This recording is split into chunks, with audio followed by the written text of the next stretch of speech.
from diagnosis, that this self-talk and these beliefs that you instantly attach to, as soon as you start telling yourself it's going to be really hard for me to conceive, or I can't ever have a baby, that then creates this perspective of your life without a baby. You feel like you're going to struggle with every step of this journey. And so what I help people with is really separating the beliefs that you've built up over time, like since diagnosis and since trying for a baby, with the facts. And often those are two very different things. So believing that you're too old, believing that your body can't do it, and actually the fact that you've been trying for 2 years, you do have regular periods, there are signs from your body that show you that some things are working. Age is such a powerful one. Like, age is really just a perspective. I always say, like, until you're going through menopause, there is always a possibility of getting pregnant. So really shifting that perspective on age. As I say, like, I thought at 33 I was too old, and I now work with people well into their 40s and they get pregnant as well. So it's understanding what stories you've built up and what beliefs you've built up, and then separating that from the facts and focusing on the facts instead, because those are the things that are true. Hi and welcome everybody to the Endo Fertility Podcast, where you will be empowered to learn how to thrive and conceive with endometriosis. If you want to understand more about your endometriosis, how it can affect your fertility, and how you can personally take action to optimize your health and life, then this is the place for you. I am your host, Lizzie Alexander, founder of the Endo Fertility Specialist. Join me every Wednesday as I dive into topics that will support and guide you, from knowledge about endo and conceiving to nutrition, lifestyle and mindset, pain management to assisted fertility support, functional nutrition and testing, and much more. Together, we will explore a holistic approach to healing that equips you with a toolbox full of diverse strategies to help you manage your endo and enhance your fertility journey. So sit back, relax, and enjoy listening. Welcome, Julia, to the podcast. I'm really, really excited to have you on the podcast today. What would be amazing to start with is if you could tell us a little bit about who you are, what you do, so that you can be introduced to our audience. Thank you so much, Lizzie. Yeah, really happy to be chatting with you today and to see each other again, because it's been a while. So my name's Julia and I'm a fertility and pregnancy mindset coach. So I support women who have been trying to conceive, usually for over a year at least, with the emotional and practical challenges of trying to conceive, of IVF, wherever they are on their journey, and to support them find coping mechanisms and to help with the emotional challenges that come with trying to conceive. And I mean, there are so many of them, and we'll go into and dive into that.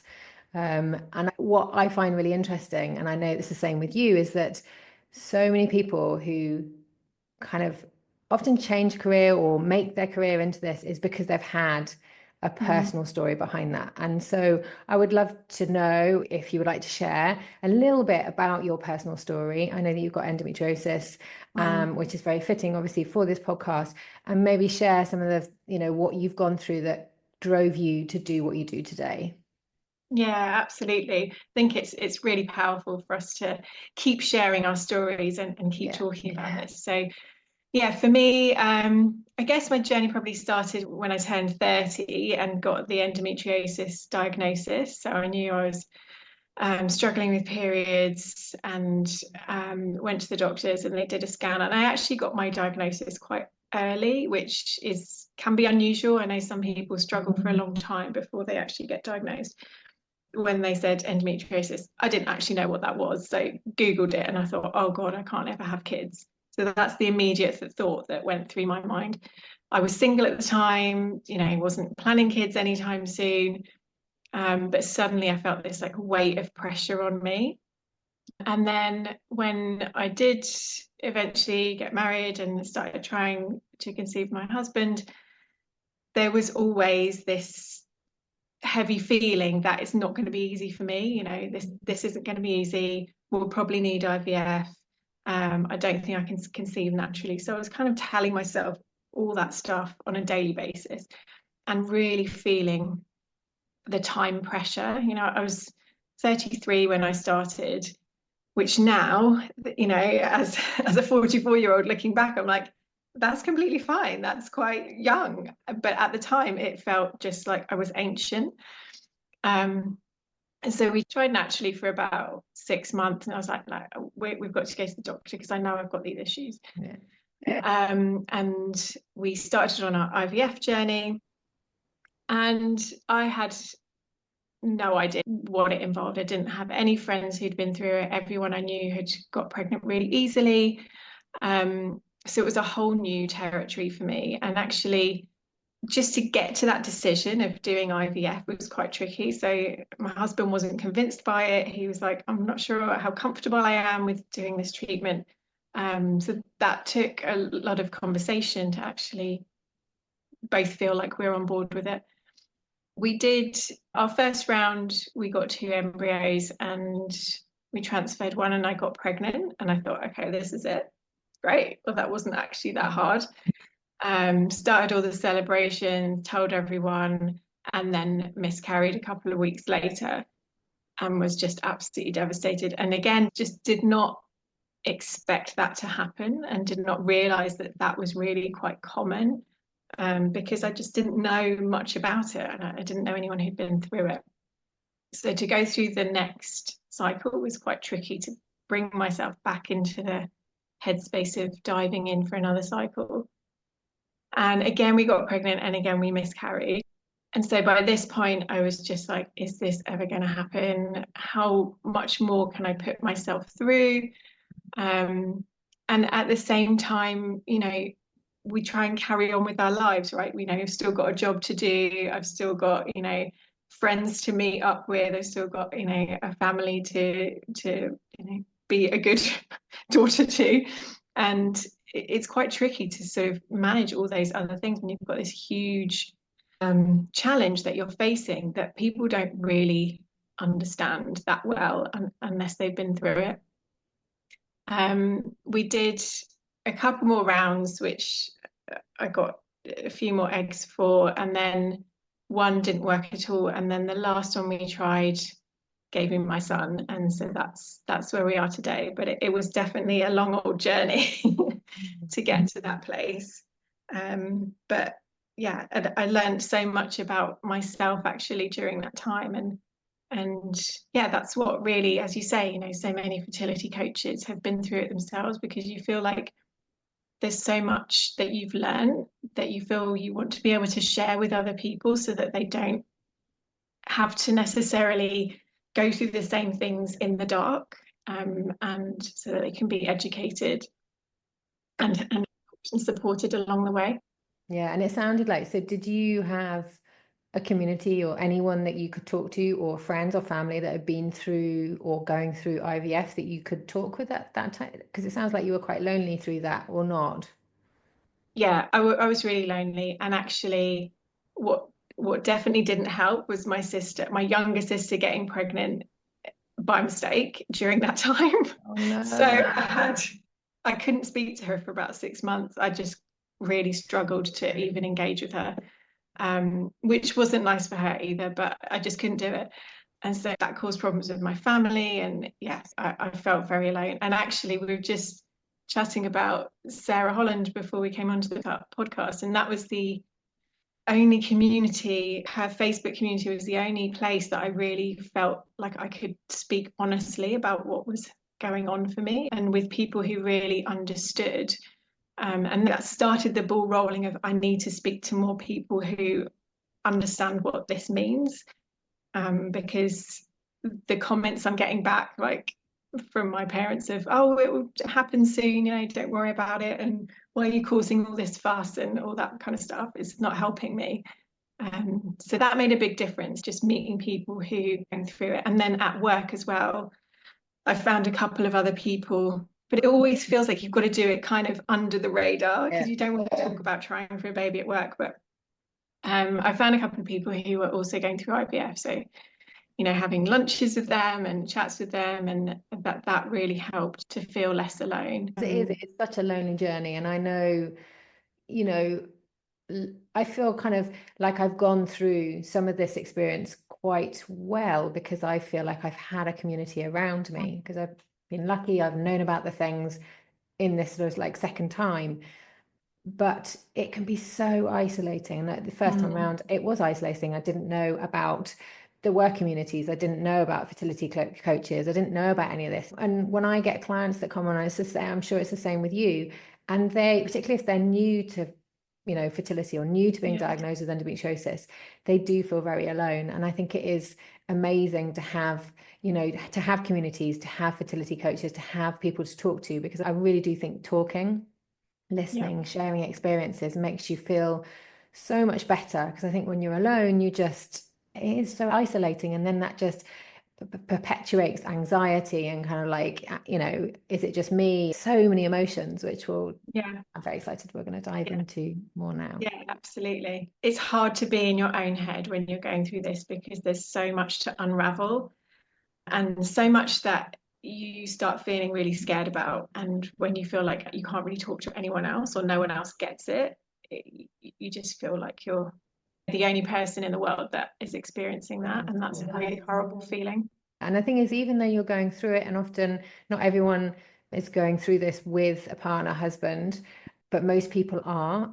But often you get that communication breakdown. So even though people who might be listening to this who aren't going through fertility challenges, because I know some people do listen to the podcast who found it enlightening, often that communication can break down because it's a self-protection. I don't know whether you find that. I'd be really interested later on to talk around the kind of the couple mindset support element. So it can be isolating because you may not be talking within a couple. So people shouldn't automatically think, you aren't alone, you've got your partner to talk to, but you don't always talk about those deep emotions that can be supporting. So how do you support clients with endometriosis, because obviously that is our focus, on their mindset when they're trying to conceive and to deal with the associated struggles with having endometriosis, whether that's like they've just been diagnosed, whether they've had it a long time? And you touched on it, the fact that you were like, the immediate response is, I can't have children. That kind of education that actually it doesn't mean you can't have children. It might be difficult, but how do you deal with that mindset around having endometriosis and then trying to conceive?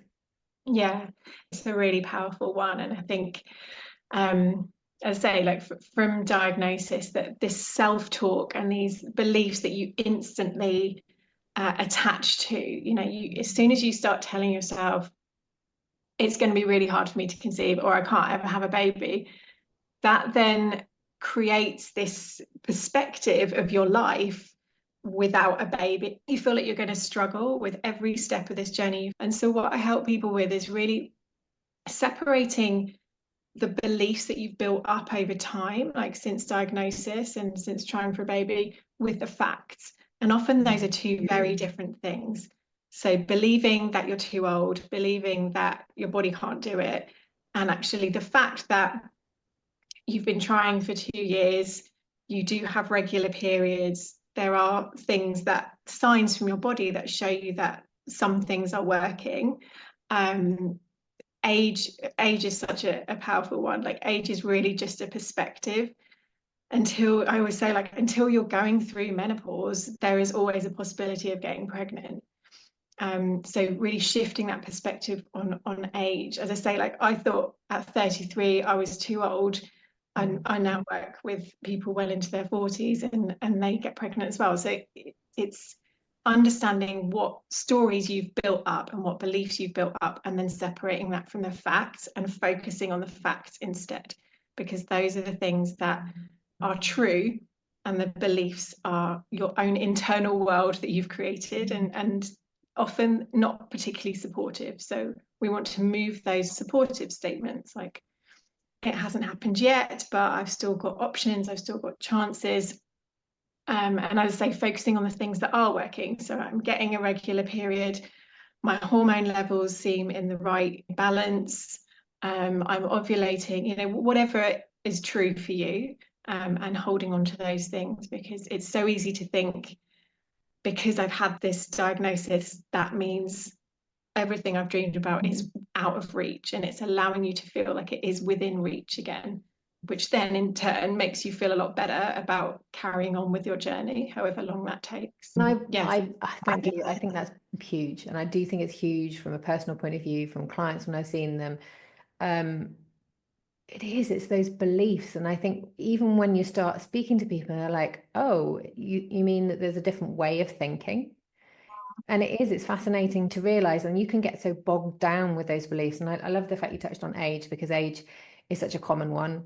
But you know, the fact that with endometriosis, a lot of people say, yeah, I can't, I've got stage 4 endometriosis. It means I can own, yes, okay, they may factually have to have IVF, but it doesn't mean that they haven't been told you cannot have children. So it's funny how we attach that belief to it. So thank you for kind of like breaking that down. And do you use journaling or things like that as tools to kind of like work with people to get to the bottom of what their beliefs are? Like, how do you get to the bottom of what somebody believes? Yeah, that's a good question. So as part of the coaching that I provide, we use journaling techniques that people can do in their own time, and then in session we'll do meditation and visualization, do EFT, and coaching techniques as well. You know, some are based on NLP, some are based on the ICF. It depends what we're working on, but just drilling down to, as I say, like trying to uncover what's under the hood. You know, what are the things that you've been carrying around with over the years, and just getting all that on the table, so you've got that awareness. Okay, these are the things I've been telling myself, and then separating out what's belief and what's fact, and maybe what's driven you to attach yourself to that belief. You know, where has that come from? And usually it's, you know, something you've read on Google, or something that someone told you that is not a medical professional. You know, they're not usually based with any kind of grounding or evidence, but you attached yourself to it because of the fear. And so it's breaking down that fear and helping you realize that there is another perspective, and there is another way that you can think about where you are in this journey, and really just allowing yourself to have to reflect on those things. Like, even that in itself is powerful, because we don't often give ourselves the time. We just sort of listen to our minds and just assume that it's just telling us the truth, and we don't actually challenge some of those thoughts often enough, you know, usually. So giving that space and time to kind of go, okay, this is what's been going on, but it's not helping you, it's making you feel crap. How do we shift that around, and what are the things that we can focus on that will support you in the next few months as you go through an IVF cycle, or as you take your next step on your journey? So yeah, I use a variety of techniques. It depends what we're working on. I also provide, I really like the Sarah Banks IVF Positivity Journal. Okay. So for all the clients that sign up with me, I gift them one of those journals as well to work on at home together. So I find that really a great support alongside coaching as well. So all these things, and helping you find, I guess, create a mindset routine that works for you. So something small that you can fit into your life that helps you start to question these thoughts. So whether it's doing 5 minutes of journaling, 5 minutes of meditation, and then some affirmations in the morning or something, just something really short and easy for you to access every day, really helps to work the brain muscle, because all of this stuff we can change all of this stuff, but it needs repetition, and it needs like working that muscle to make it move, tip the balance. Yeah, and I love that, because you're right.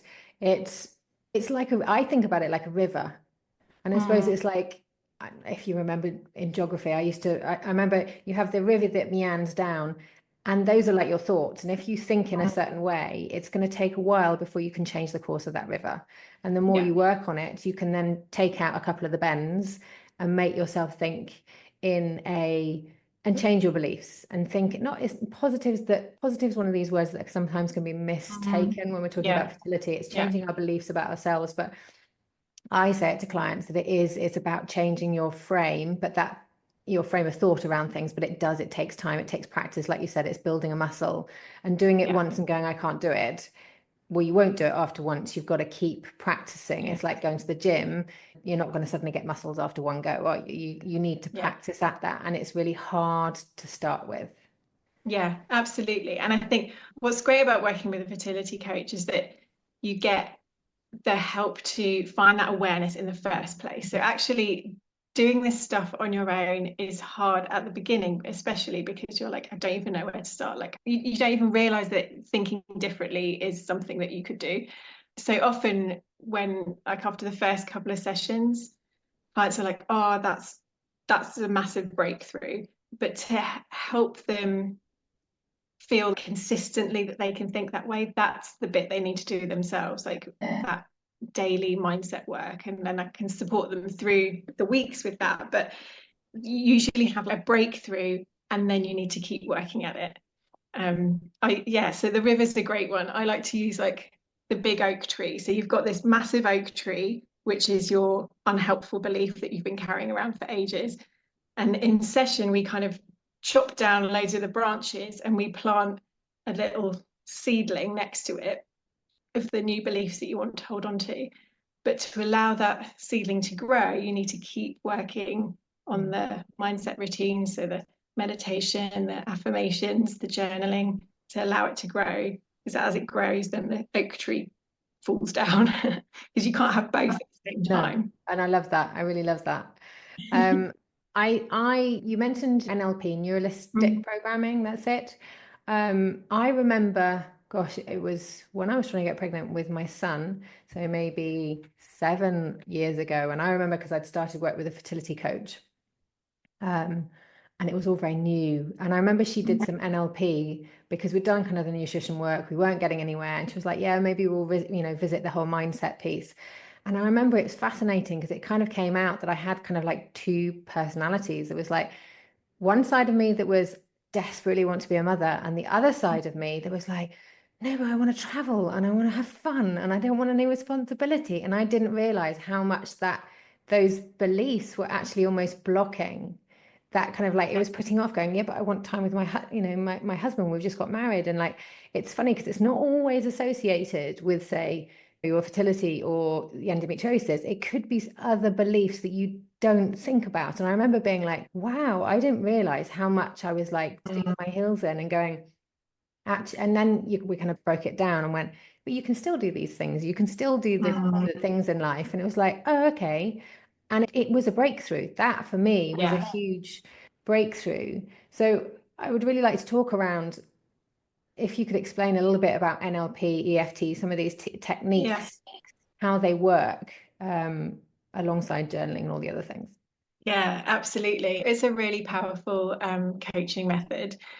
So I guess just breaking the words down. So neuro is what's going on in the brain, and this assumption that the beliefs you build up then lead to your thoughts, which then lead to your feelings, which then lead to your behavior. So all those things are linked and they stemmed from your beliefs. So if you change your beliefs, all that stuff can change. So we're not in a fixed state.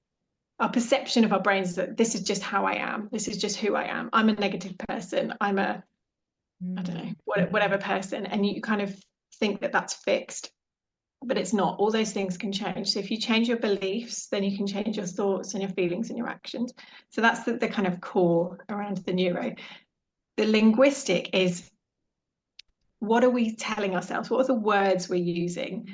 What is the impact of language, of the thoughts that we're having, of what we're saying about ourselves to other people? So I'm a negative person is a really good one, because that's quite common. And actually, before I did this work and this training, that's how I used to think. I was just like, I'm not a morning person. I'm a negative person. And then you're like, says who? Who's told you that?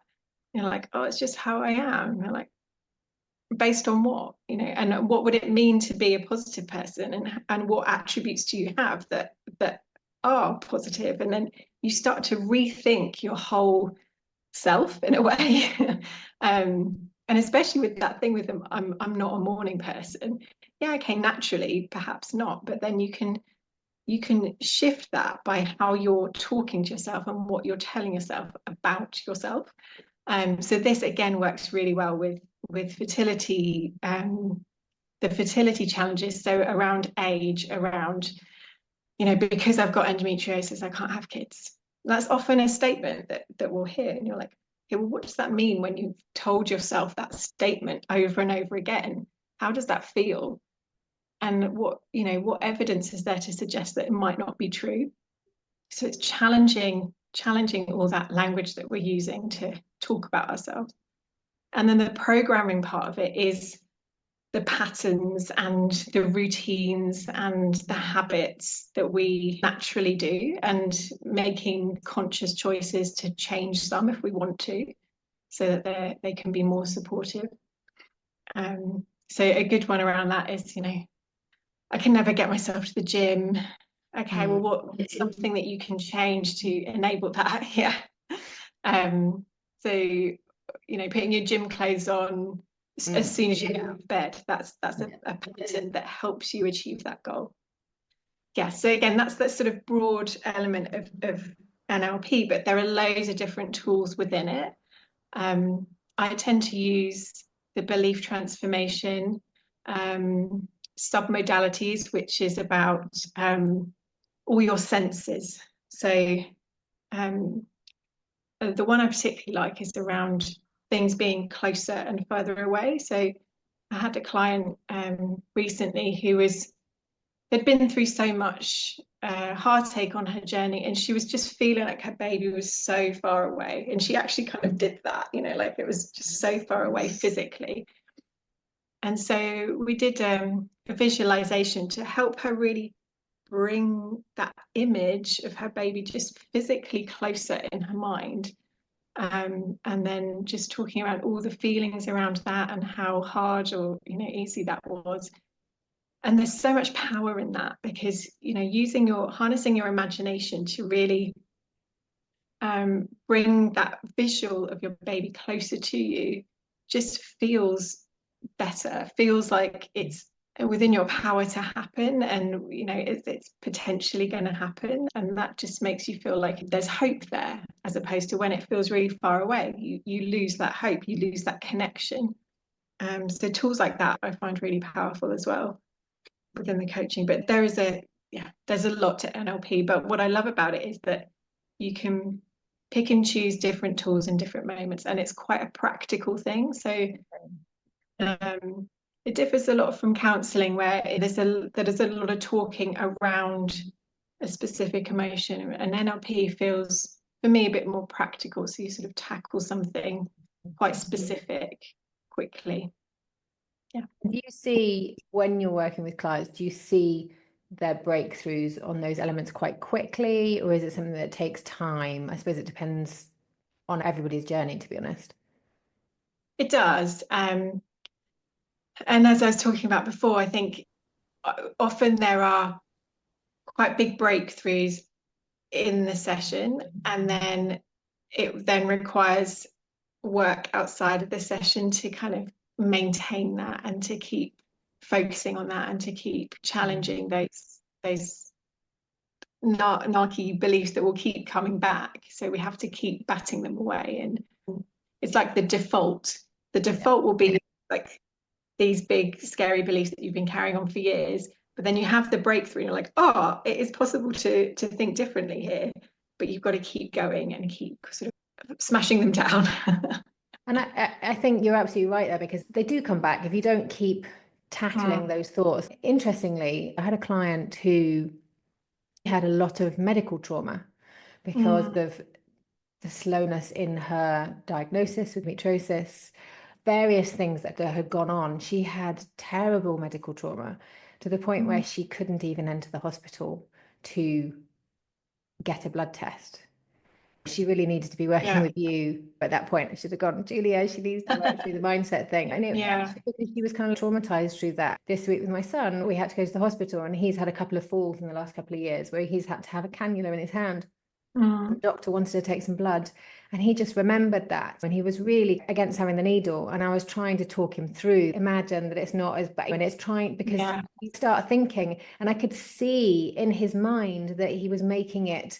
And I was trying to explain that the cannula wasn't as bad as an injection, but I could almost see in his mind, he had made it into this huge thing. It was his belief. Eventually, after a second try, we got there with some blackmail with a toy, as you do. But actually, it was quite good, because then it showed him, actually, it wasn't as bad. It was a lot of it was in his head. And I understand that, because I have had a great fear of needles over the years. And I know that when I talk to myself and go, it's going to be okay, it's going to be okay, and try and face that, talk to myself, how my physical body then changes in response to how I'm talking to myself and the beliefs that I have. I've gone, I'm always scared of heights, or I'm always scared of needles. And I've tried to reframe that and say, I'm not scared of heights anymore. I've worked on that. I've walked, and it's amazing how it has taken 30 years with the heights thing, but it's all been mindset. It's all been the way I talk to myself, what I believe. And you're right. I love the fact earlier you said, I'm always a negative person. I'm always this. And you think you can't change yourself, but you can. Yeah, absolutely. And also, just the sheer power of imagination. Like, I love working with imagination, and I'm not a believer in sort of you have to manifest your baby, but there is something around being able to visualize yourself in a happier place or in a safe place. Usually safe is a great word at these times. And visualize, especially when someone's usually scared of going in for the what's it called, the anesthetic. So I guess for the egg retrieval and exactly. So we do, again, like visualization is really helpful there. So visualizing yourself walking through the door, and really in detail, what's happening there and what's going on, and who's by your side, who's holding your hand, and how can you feel comfortable, and all this kind of stuff to help you shift what's going on in your brain, because your brain doesn't know the difference between an imagined scenario and a real scenario. So if you keep doing this visualization work, then eventually it's going to be like, I'm fine with going in for egg retrieval. I don't have a problem with it, because you've allowed it to imagine good things happening in that situation. So yeah, it can be so powerful. I love that. And I was just going to say, actually, I wish like IVF clinics would employ your services. Do you know what I mean? Like, you need to be able to talk clients through and not just manage their expectations, but help them, guide them through in that way, I think is really, really helpful. So maybe one day we'll see that. Yes, I am actually going to talk to the London Women's Clinic soon. So yeah, brilliant. I'd love to work with them, but yeah, we'll see. But absolutely, a lot of clients come to me and their beliefs have stemmed from some ultrasound scanners telling them the worst things ever, and it sticks in your mind, and the language that is used in the medical world is not helpful to make us feel safe and comfortable. No, and actually one of the things I do wish people were a little bit more careful about it is when women go in for surgery and then they come out for surgery. This certainly happened to me this summer, because I had surgery again this summer, and the consultants come around and they talk to you about what's happened. Sometimes the language around that could be softened, or the timing around that could be softened, because you can hold on to what's been told to you, especially if you're half drowsy. You've only come out as an anesthetic. It's been like 6 hours since you've woken up, and they're showing you graphic pictures of what's inside you, and you just see that, and it's amazing how you can hold on to that. And I heard it of a client where she said, I have no idea what they were talking about, but I've held, this is what I've been told. And it's amazing, you hear those few words and then they hold on to that, and then that carries through, which is just so helpful on their mindset. Yeah, absolutely. And there's actually, not to get too technical on it, but the mind has different states. So when you're in a conscious state, it's different to when you're in that drowsy state. So, just before you go to sleep and just before you wake up, you're in this theta state, it's called. And that's when your brain is really susceptible to absorbing stuff. So that's why they say, don't look at your phone just before you go to bed, because it absorbs more than usual, and so you've got loads of neurons firing around because it's been stimulated too much, and that's why you can't sleep. So if you've just woken up from anesthetic, you're in this theta state, and so anything someone says, you're hypersensitive to. So that's why it's such a powerful thing, and that's why people say that they're left with that impression of, I don't know what happened, but I've got this big visual, or he said these two words and it's stuck with me.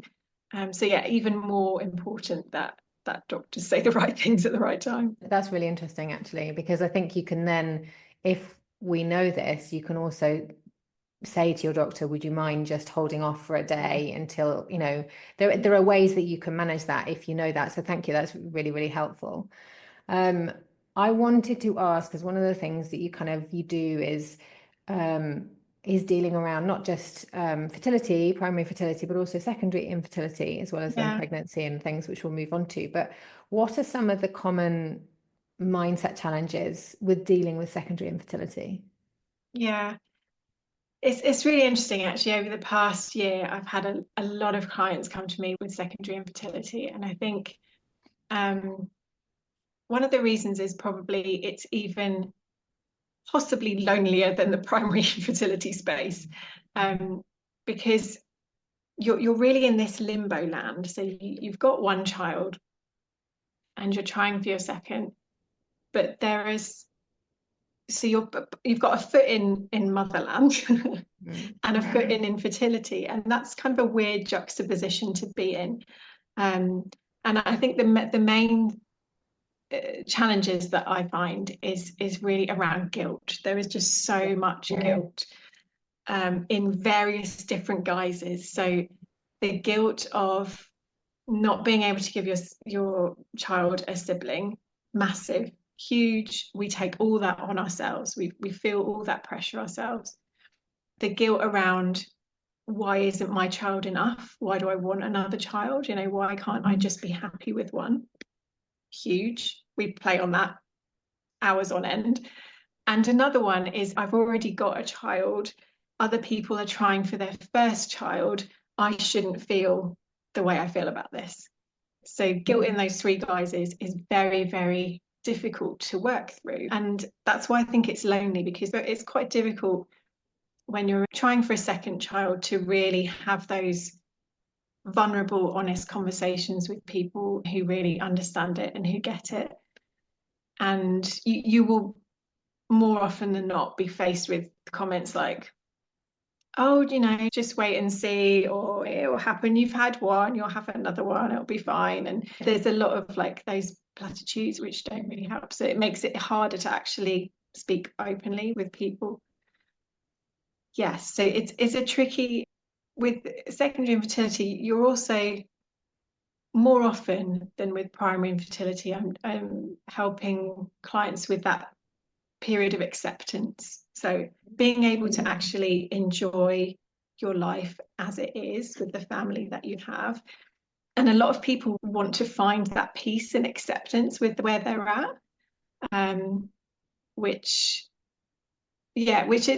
I find a bit less with primary infertility, because you've got more of a drive to kind of, I want to keep going because, I just want to keep going. Whereas secondary, secondary, there is more an element of, at what point do we say we're a family of three and stop? So yeah, working through acceptance and being able to feel complete and full in a life of a family of three is a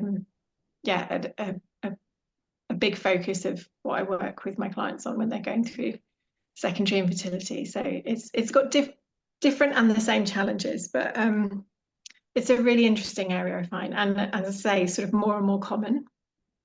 Yeah, and I when you were saying that, I was like, yeah, I've had those feelings, because everyone on the podcast knows that I'm kind of going through with my husband secondary infertility, and Interesting, the one that you're saying about guilty to those who haven't had a child. And I have to say, I think it was one of the reasons why I had big gap in the podcast and in quite my work, because I was like, I feel guilty because I have a child.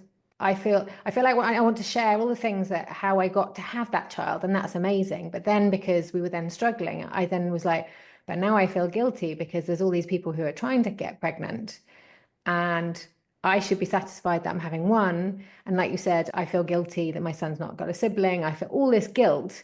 And it was interesting that actually it then started seeping into my work, because I was like, I feel guilty for sharing and talking about the fact I have a child. So I almost stopped talking about that fact I had a child.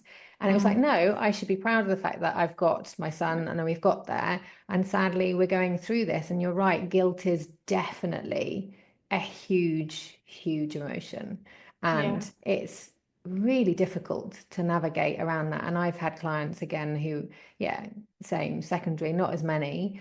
And it is very difficult. And I'm still in that navigational water. At what point do you stop? At what point do you accept? And it is very difficult. I mean, kind of what techniques, again, it's maybe not techniques, that's maybe not the word. I mean, how do you help people decide that they have got enough? Do you know what I mean? Like accepting that they've got enough and they want to live life. Like I get that. And I'm definitely in that process where I'm like, yeah, I'm enjoying life. I'm very happy with what I've got. And I feel very thankful. That's the word, thankful. Yeah. And that is such a huge part of it. And as you say, like it's not my place to say, oh, it's time for you to stop. But often people want to find that feeling of I'm okay as I am.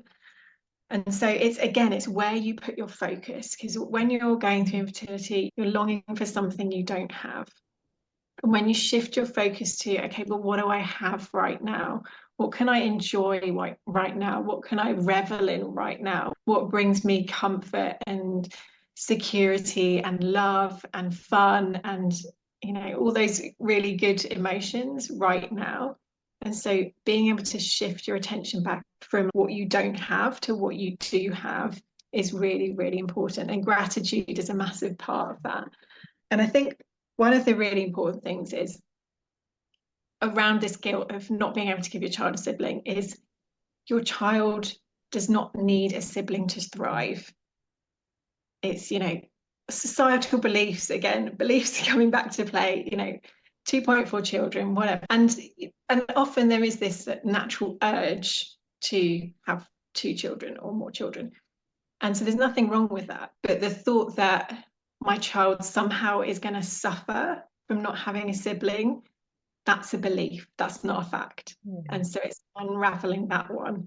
And I think when we do that work, that is a big shift for people, because they're like, my child is fine. Like, they have a great life. They don't even know, sometimes they might ask for a brother and sister, but only because they ask for a toy car in the same sentence. It's just, it's not because they have this like innate need for one. As long as they've got love and security, they will thrive. A sibling is a choice, and sometimes we don't always have that choice, but it's not a necessity for your child to live a full life. And I think that's super important. And that's a bit of a game changer when we get to that place, because then you can start to lift that guilt off your shoulders.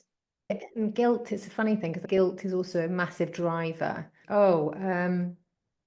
Remind me, woman who has written all about, in the back of the book, I can see her book. In the back of the book, she's got loads of like emotions. Do you know the one I mean? Where she's got the emotions and then it relates to the physical ailments.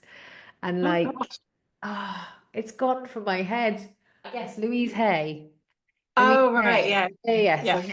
I've got it in my bookshelf. Louise Hay, and she's got in the back there, and it's like guilt is quite a big emotion that can then you wonder, because with endometriosis, what she considers is actually blame. And so it's like that blame is one of the reasons to do with endometriosis. So it's like you hold a lot of blame. I'd be interested to know what guilt has manifestations in your physical body, if this is something that you believe. So there are a lot of people who believe that your emotions are connected to physical in your body. And I'm not saying because you blame someone, you suddenly get endometriosis. I don't think it's as simple as that. It's much more complicated. But it'd be interesting to know if you're holding a lot of guilt, what does that kind of connect with maybe? Yeah, that is interesting. And it's that feeling, as you say, that feeling of holding on to something that is not supportive for you or for your body, and enabling you to let that go. And when you let that go, what can you replace that with that feels a lot better? And usually that is gratitude and, enjoyment of life where you're at right now. And when you can make that shift, it's really powerful. I would agree, definitely agree. And I think gratitude is one of those amazing ones that is so simple yet so hard to start. But I think once you kind of grasp it, it can become really enlightening. Amazing. I love that. Have you heard of the book? No, I haven't actually. It's by the same woman who wrote The Secret. Oh, okay, yes. Name now.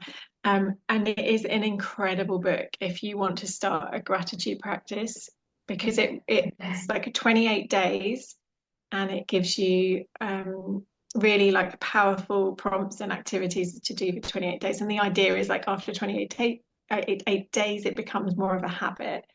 But I've read it quite a few times now, and every time I read it, I feel incredible. It does sort of shift something in you, and you're like, I have a great life. Like, look at all this amazing stuff that I have that I take for granted.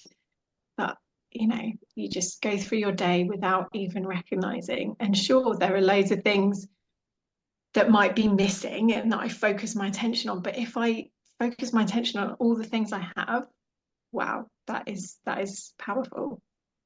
It makes you feel good. Yeah, and I agree. I do wonder, and this is completely going off a tangent, and we'll move off very quickly, but I do wonder whether the different nationalities, different cultures have a different outlook on things, because we as British, when you open a conversation, sometimes, I mean, you can talk about the weather and stuff, but quite often you can kind of leave into the negative kind of things rather than like, hey, isn't life great? And I've met different cultures being here in Oman, very multicultural, is amazing. And I've got friends who are kind of like from South America, and they're just so upbeat and bubbly, and there's loads of stuff going on in their background, but just their outset is kind of like of gratitude and I just wonder whether that also plays a part on like managing life and your mindset. Do you know what I mean? I'd just be interested.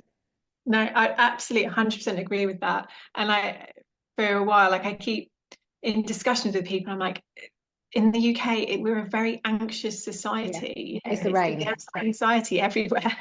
So I can't switch off the rain, but I switch off the news, and that tends to help me. Yeah, I don't watch the news anymore, and my husband, it irritates him because he does watch the news, and I'm like, well, you can just tell me what's going on if it's important. If there's something serious going on, you'll just go, oh, yeah. I mean, I didn't need to know about this. Yeah, exactly. I think I didn't realize that there was going to be a new president in the US because I just watched the news. I was like, oh, that's pretty major. I probably know that one. Yeah, but then you didn't have all the angst of building up. No, I didn't. So actually, do you know what? It's paid off. Yeah. Anyway, I wanted to also ask about once you get pregnant, and I definitely see this with my clients, is that when you've gone through, and it's interesting, when you've gone through a fertility journey that is not a quick, I've just got pregnant by mistake kind of thing, and you have tried, you have struggled, you have, got endometriosis. When you then get pregnant, I don't know whether you see it, but the anxiety, and especially if you've had miscarriages, the anxiety that comes with that stays for much longer than a typical pregnancy is huge. And then I think it even stays with you postpartum with your baby. I think you just see things in a different way. Your appreciation is just different. Do you find that? Yeah, 100%. And I with myself personally, and with clients as well, the pain, anxiety, overwhelm does not stop when you get pregnant. If anything, it just shifts into something different. And I remember one client telling me, she's like, the further I go through, the more I have to lose, and that is yeah, that is a defining point around anxiety. But the same tools really to manage that. So again, like things like EFT tapping, amazing for managing anxiety during pregnancy. Also, again, just breaking things down into small pieces. 9 months feels like a long time to hold on to a baby in your belly. If you try and break it down day by day, what are you doing today to support yourself, to feel comfortable, to connect with your baby? Connection is really important as well, because I've found, I don't know if you found this, but when people have gone on a long IVF journey or a long fertility journey, in my experience, there seems to be a disconnection to the baby quite often during pregnancy, because you almost can't believe it's happening, because it's not happened and it's always been a negative experience up to this point. It's very hard to actually find that connection. People tend to sort of distance, and it might just be some of the people I've been working with. We want to try and build that connection again and feel close to the baby, and spend some time thinking about what's actually going on inside. If you really think about it, it is like true magic, the whole pregnancy thing. If you allow yourself to close your eyes and really connect with what's happening in there, you almost can't feel anxious about it, because it's truly like a wondrous thing.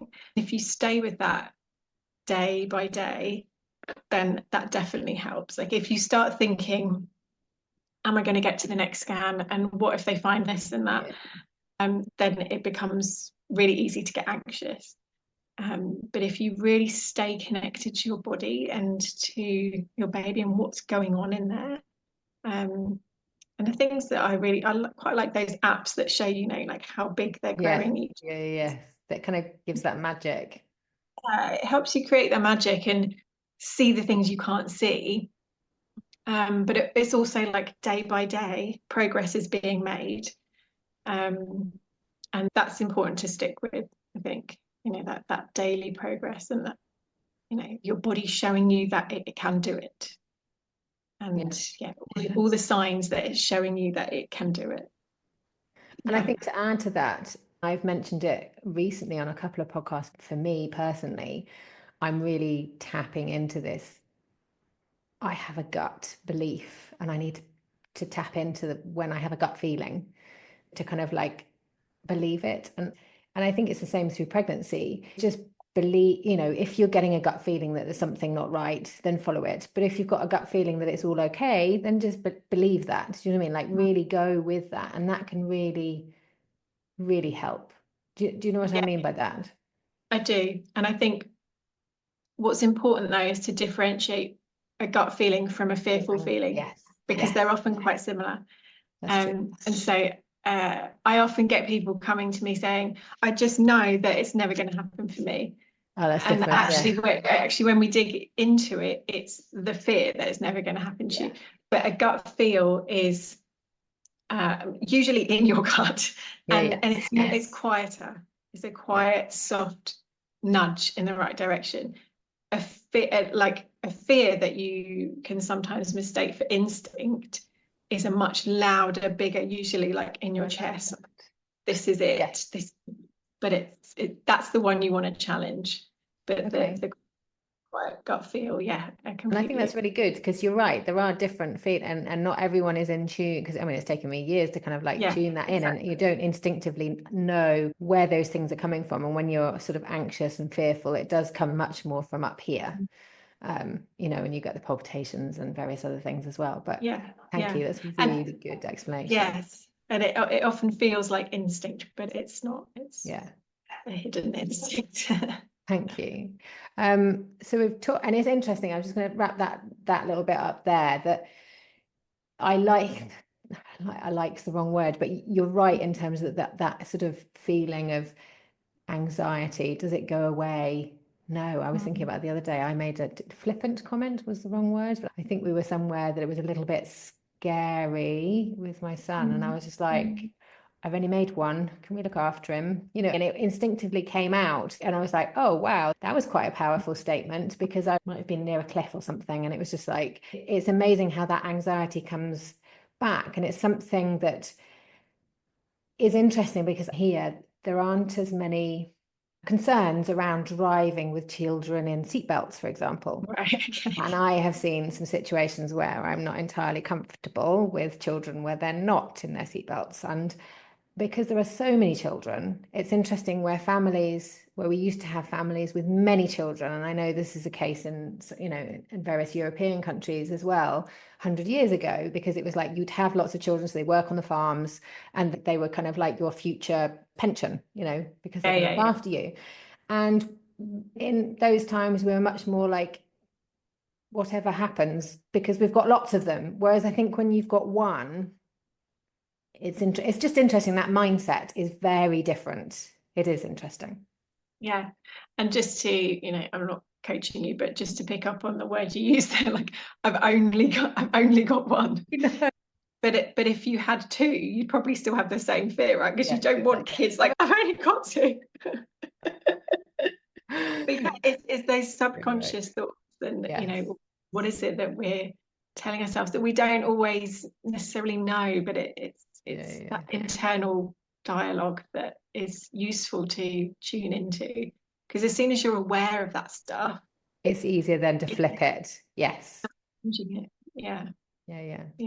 So I just wanted to ask quickly before we kind of move on to maybe a success story, which would be great, but do you ever work with kind of like men partners? Because obviously the women going through this, you are physically attached to everything, but the men out there, other side of the couple, are also affected emotionally, and they may carry their emotions in a different way. There might be protectionism, there might be also not able to talk. Do you work with couples with through this? Do you find there's different views around this? I'd just be really interested around the kind of like the losses, the emotional struggles.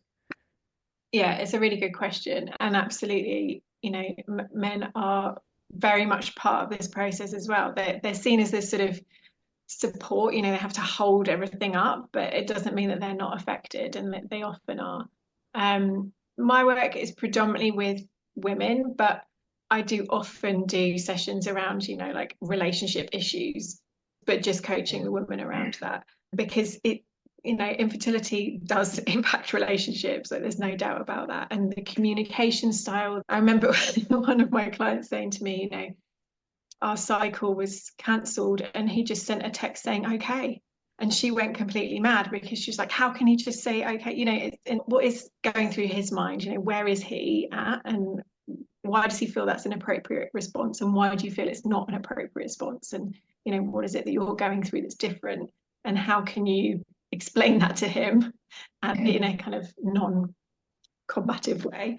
So yeah, there's usually a lot of conversations around that. I did have a lovely couple. So I had a client who said, is it okay if my husband sits in on the first session? I was like, yeah, absolutely. And it was really lovely, actually. He wanted to be there to support her, but he did take part in some of the discussion and the meditation and everything. And actually I thought, this is really, really, really great, and what a true show of support and solidarity for you to both be partaking in this. So yeah, maybe in the future I will look into that, but at the moment I generally work with women, just because that's kind of personally, that's just how I feel most connected. I suppose also you've got that personal experience with women, but equally, I mean, I didn't used to see men, and I do now as part of the couple, and it is amazing, actually. I'm amazed at how responsive every single one has ever been with me. And I always thought, oh, they'd be like, no, I don't want to do that. But actually, the guys are really keen. And the same as you, I've got a couple who come along every single session, and it's really lovely, actually. It's nice, and it's just lovely to see. It feels incredibly supportive. I don't know, there's something really loving about that. Yeah, I'd agree. Time to do this together. But we shouldn't forget that this is not just a woman's issue. If you're in a couple, then you're in this together, and it might impact you in different ways, but there's no getting away from the fact that it's going to affect you both. Exactly. Yeah, and I think it's a lot of the time people assume that it is more one side than the other, and I think it's not more. The word more is the wrong word. It's just maybe different. It's a different, things are affected differently, but it's not more or less. Yeah, absolutely. Yeah. So could you share a success story of a client who's experienced a significant like mind shift through your coaching, just to give an example, maybe? Yes. So let's talk about my most recent client. So she came to me as a very stressed out person. She had a very big job. She was in a same-sex couple. So IVF was their only option. And actually, that there are real challenges around this sort of same-sex couple as well, because you feel like you're hard done by somehow because you haven't had the chance to try naturally. So there was sort of that simmering under the background, the fact that you have to pay for IVF, and each cycle is basically your only chance of it ever happening. But she was taking on a huge amount of pressure on herself. So they'd obviously decided that she was going to be the one that was going to get pregnant. But the amount of pressure she was piling on herself was really affecting her on a day-to-day basis. So she reeled off all the things she was doing to try and support her fertility. And I was like, that is a very long list. How does that make you feel doing that stuff? She's like, feels like shit. It's like, okay, well, how significant are all these things? If we try and prioritize, what are the things that are in your mind deal breakers versus I've read something on Google that tells me that I should do this, so I'm doing it. And so we separated out that list and we whittled it down to a much smaller list of impactful things that she could be doing for her fertility that made her feel good versus the things that she was restricting or doing just because some random person told her to do it. So yeah, cutting back on the things that you're restricting yourself of, or doing to support fertility which actually don't feel that supportive, was a really important step. But also realize and doing this belief work, all the things that she was carrying with her, that it's my body, so I'm in control of whether the treatment works or not. And the reality is, no, you're not really. There's an element you can do to support the treatment, but so much of it is outside of your control. And so we did a lot of work around that, sort of relinquishing that control of, I have to do more for it to be successful, and taking away that equation from our brains. More does not equal success. And I could see, like, as we were working through this stuff, she was just felt more and more relaxed about it. She's like, oh, it's not all on me then. It's not like all the things that I have to do.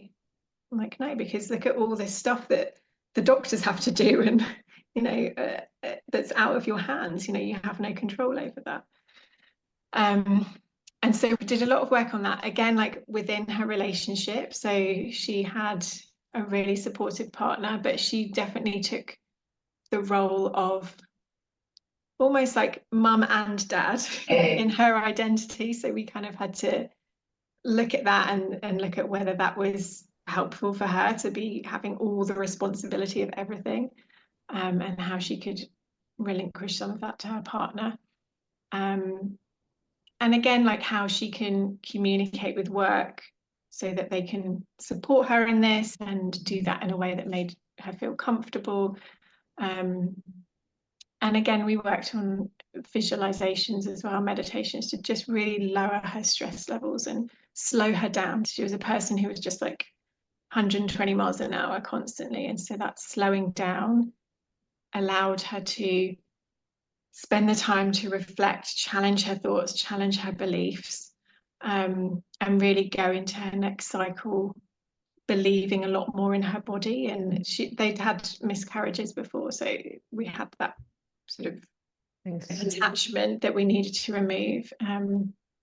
And she went into her next cycle. I remember when she did her transfer, she was like, I really, really think this is it. Like, it feels so good. I feel so, so much better in my body. and she ended up getting pregnant, and that was amazing. On an embryo that was 4BB or something. Yeah, and she was like, good quality. it's the worst one I've ever had. I was like, don't rule it out, And that's another belief we had to challenge, because she was like, it's not going to work this time because all my better embryos it didn't work with. And that's just not true. Like I've seen that happen so many times. So it's not, quality dictates something, but it doesn't dictate whether it will work or not. Yeah, you don't know what's inside. Unless you've done it, no idea what's inside. So it's like looking at the wrapping paper, and you could have a crap present inside and a shiny wrapping paper, or you could have a really, really good present inside crap wrapping paper. Exactly. And a blastocyst is a blastocyst. If it's got that far, then there's potential. Oh, I love that. That's fantastic. And I mean, I love it when I hear stories, like positive stories, and I think it's really uplifting for those listening to hear that. And to hear that those struggles as well that your client went through, that could be really similar to what you're going through, the listeners listening now.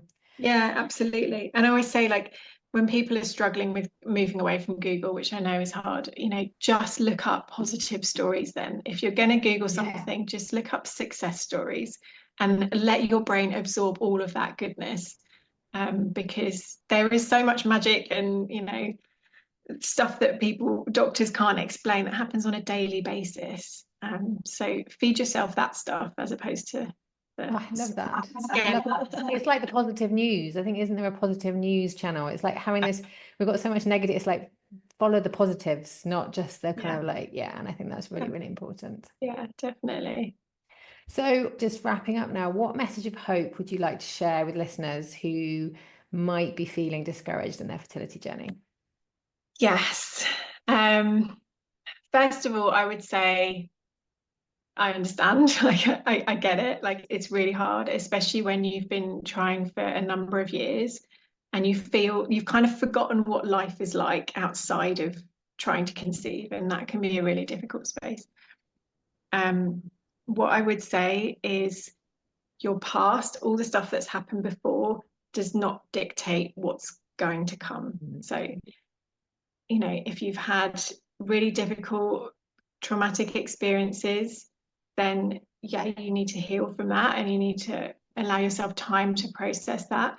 That doesn't mean the rest of your journey will look like that. It's possible that your next cycle will be the one. There's no connection between that and what's happened in the past. So keep focused on that, and don't let your past make you think that you can't have results in the future. Thank you. I think that's beautiful. And how can women, couples, people connect with you to learn more about what you do, about your fertility coaching? Yeah, so I'm active on Instagram at Pineapple Fertility Coaching, or you can find me on my website, www.pineapplecoaching.co.uk. Just drop me a message on there. There's a link to have a free 20-minute consultation with me. So book one of those in, and we can have a chat and see if my coaching is right to support you. Excellent. Thank you. And what I've always wanted to ask, why pineapple coaching? Oh, why pineapple coaching? Because yes, I was like, I really want to ask this. The pineapple is a great fertility symbol. Yes. We use it a lot, don't we? We talk about the pineapple core and bromelain.